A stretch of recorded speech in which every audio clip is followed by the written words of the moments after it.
സ്വന്തം മകളുടെ വിവാഹം അന്യനായി നിന്ന് കാണേണ്ട ഒരു പിതാവിൻ്റെ മാനസികാവസ്ഥ ആലോചിച്ച് നോക്കൂ. അതേ അവസ്ഥയിലാണ് മുൻ ഗതാഗത മന്ത്രി ആന്റണി രാജു. തിരുവനന്തപുരം നഗരത്തിലെ വൈദ്യുതി ബസ്സുകളുടെ 2ാം ഘട്ട പദ്ധതിയുടെ ഫ്ലാഗ് ഓഫ് ചടങ്ങ് സ്വന്തം മണ്ഡലത്തിലെ തമ്പാനൂർ കിഴക്കേക്കോട്ട KSRTC സ്റ്റാൻഡ് പരിസരത്ത് വെച്ച് നടത്താറാണ് പതിവ്. പൊടുന്നനെ വേദി വട്ടിയൂർക്കാവ് മണ്ഡലത്തിലേക്ക് മാറ്റി. സ്വന്തം കുഞ്ഞല്ലേ ഇലക്ട്രിക് ബസ് വിളിച്ചില്ലെങ്കിലും ഫ്ലാഗ് ഓഫ് വേദിയിൽ മുൻ മന്ത്രി വന്നു, വെറും അന്യനെ പോലെ നിന്നു. ജോസിനുണ്ട് നല്ലൊരു പണിയാ ഒപ്പിച്ചിട്ടുണ്ട്. ഇത്ര പെട്ടെന്ന് വേണോ? വേണം. എന്നാലും ഇവൻ ഇങ്ങനെ ഒരു കടുങ്കൈ ചെയ്യുന്ന ഞാൻ വിചാരിച്ചില്ല. നിനക്കിതെങ്ങനെ സഹിക്കാൻ കഴിയും ജോസേ? ജോസേ അങ്ങോട്ട് കൂടി അപ്പോഴേ നിങ്ങൾ കുറച്ചങ്ങോട്ട് മാറിയെന്നേ, ഒന്ന് മാറിയതേട്ടാ. ജോസിന് ഇച്ചിരി കാറ്റുകൊള്ളട്ടെ. ഏതായാലും ഇങ്ങനെ ഒരു സംഭവം നമ്മുടെ കവലയിൽ ആദ്യമാണ്.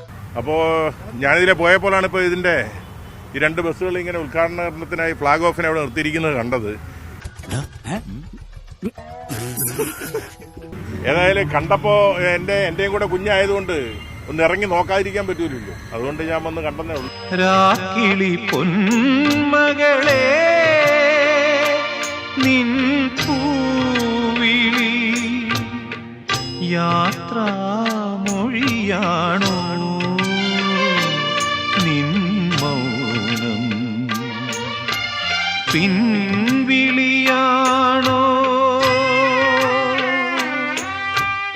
എന്നോട് പറഞ്ഞിരുന്നത്, ബന്ധപ്പെട്ടവർ പറഞ്ഞിരുന്നത്, പുത്തിരിക്കണ്ടത്ത് ഈ സ്പോട്ടിലെ നയനാർ പാർക്കിന്റെ അവിടെ വെച്ച് ഇത്രയും ബസ്സുകൾ ഒരുമിച്ച് ഫ്ലാഗ് ഓഫ് ചെയ്യുമെന്നാണ് പറഞ്ഞിരുന്നത്. പക്ഷേ പെട്ടെന്നിപ്പോ പലതും പറഞ്ഞിട്ടുണ്ടാവും.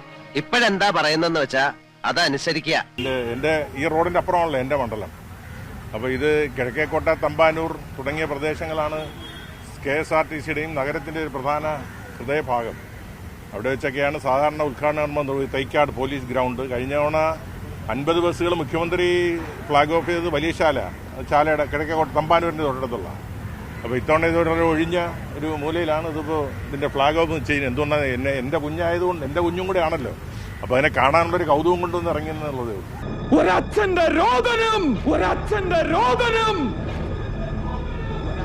ഇനി മുൻ മന്ത്രിയോട് ചോദിക്കാം, വേദി മാറ്റിയത് ബോധപൂർവമാകില്ല അല്ലേ? അറിയാതെ ആയിരിക്കുമല്ലോ. ഏതായാലും എന്റെ മണ്ഡലം മാറ്റാൻ ഒക്കില്ല. കാരണം തിരുവനന്തപുരം MLA എന്നുണ്ടെങ്കിൽ സിറ്റിയുടെ 28 വാർഡുകളും ഉൾപ്പെടുന്നതാണല്ലോ തിരുവനന്തപുരം മണ്ഡലം. തമ്പാനൂർ ബസ് സ്റ്റേഷനും കിഴക്കേക്കോട്ട ബസ് സ്റ്റേഷനും ഇനി അവിടെ നിന്ന് മാറ്റാൻ ഒക്കില്ല. ബസ്സുകൾ ഇവിടെ ആയിട്ട് ഫ്ലാഗ് ഓഫ് ചെയ്താൽ ഓടിക്കേണ്ടത് അവിടെയല്ലേ പ്രധാനമായിട്ട്. മുൻ മന്ത്രി എന്ന നിലയിലോ തലസ്ഥാന മണ്ഡലത്തിലെ MLA എന്ന നിലയിലോ പരിപാടിക്ക് ക്ഷണിച്ചായിരുന്നു. പരിപാടിയിൽ ഇപ്പൊ ആര് ക്ഷണിച്ചാലും എന്റെ കൂടെ കുഞ്ഞല്ലേ ഇത്. നമ്മുടെ കുഞ്ഞ് ഒന്ന് കാണാനാണ് ഓടി വന്നത്. ആര് വളർത്തിയാലും കുഴപ്പമൊന്നുമില്ല. വേദി മാറ്റിയ കാര്യം അറിയിച്ചിരുന്നു. എന്തായാലും എന്നോട് പറഞ്ഞിരുന്നത് കിഴക്കേക്കോട്ടയിലെ പുത്തിരിക്കണ്ടത്തെ EK നയനാർ പാർക്ക്, പുത്തിരിക്കണ്ട മൈതാനം, അവിടെ വെച്ച് ഫ്ലാഗ് ഓഫ് ചെയ്യുമെന്നാണ് എന്നോട് പറഞ്ഞിരുന്നത്, ബന്ധപ്പെട്ടവർ പറഞ്ഞിരുന്നത്. അത് എങ്ങനെയാ മാറിയെന്ന് എനിക്കറിയില്ല. ആട്ടെ, KSRTCയുടെ കാര്യം പറയുമ്പോൾ ശരിയായ റൂട്ടിലാണോ വണ്ടി ഇപ്പോൾ ഓടുന്നത്? ശരിയായ റൂട്ടിലേ പോകുള്ളൂ. ക്ഷണിക്കാത്തതിൽ വിഷമമുണ്ടോ? എനിക്ക് വിഷമം, സന്തോഷമാണ്. കാരണം ഞാൻ ഇരുന്ന കാലഘട്ടത്തിൽ വാങ്ങിച്ച ബസ്സുകളാണല്ലോ ഇത്. അത് പിന്നെ ഇറങ്ങുമ്പോ ഒരു നല്ല ഡെലിവറി അടക്കുമ്പോ ഒരു അച്ഛനുണ്ടാകുന്നൊരു സന്തോഷമുണ്ടല്ലോ, അതിപ്പോ എനിക്കുണ്ട്. പക്ഷെ എന്റെ കുഞ്ഞ്, എന്റെ സ്വന്തം സ്വന്തം ചോരയെ പറഞ്ഞ കുഞ്ഞ്, എനിക്കത് വേണം. പദ്ധതിയുടെ പിതാവെന്ന് പറഞ്ഞല്ലോ, അപ്പോൾ ഇപ്പോൾ ഉദ്ഘാടനം നിർവഹിക്കുന്നത് 2ാനച്ഛനല്ലേ? ഏതച്ഛനായിരിക്കും എന്ന് എനിക്കറിയില്ല. എന്നിട്ടിപ്പോൾ വന്നിരിക്കുന്നു അച്ഛനാണെന്ന് പറഞ്ഞ്. അച്ഛനാണത്രേ അച്ഛൻ. മതിയല്ലോ, ഓക്കെ, താങ്ക് യു. വൈദ്യുതി ബസ്സുകളുടെ കാര്യത്തിൽ മുൻ മന്ത്രിയും ഇപ്പോഴത്തെ മന്ത്രിയും ഒന്ന് കൊരുത്തതാണ് പ്രശ്നങ്ങൾക്ക് പിന്നിൽ. വൈദ്യുതി ബസ് നഷ്ടമെന്ന് പുതിയ മന്ത്രി, ലാഭമെന്ന് പഴയ മന്ത്രിയും പറയുന്നു. ഇവരിൽ ശരിക്കും ആരാണ് പോളിടെക്നിക്കിൽ പഠിച്ചത് എന്ന തർക്കമാണ് ഇപ്പോഴും അണിയറയിൽ നടക്കുന്നത്. KSRTC ചരിത്രത്തിൽ ആദ്യമായി ഇലക്ട്രിക് ബസ്സുകൾ സ്വന്തമാക്കിയത് ഈ കാലഘട്ടത്തിലായിരുന്നു. എന്താണത് ഇത്? ഇതിന് പറ്റിയ പേര് പോക്കർ തരുന്ന കണിയാനെ പിടിച്ച് തെങ്ങി കയറ്റിയ ഇതുപോലെ ഇരിക്കും. തിരുവനന്തപുരം സിറ്റിയിൽ ഓടുന്ന ബസ്സുകൾ, ഈ ചെറിയ ബസ്സുകൾ ഓടുന്നുണ്ട്. വൈദ്യുതിയാണെന്ന് പറഞ്ഞിട്ട് കാര്യമില്ല, ഭയങ്കര നഷ്ടമാണത്.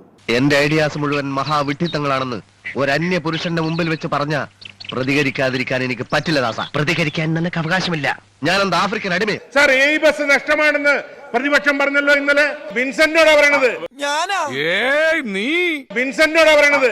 സാർ ആരോട് ചോദിച്ചിട്ട് പഠിച്ചിട്ടാണ് നിങ്ങൾ ചോദിച്ചല്ലോ. Sir Indian institute of science 2016 പഠിച്ച റിപ്പോർട്ടിൽ എന്താ പറയുന്നത്?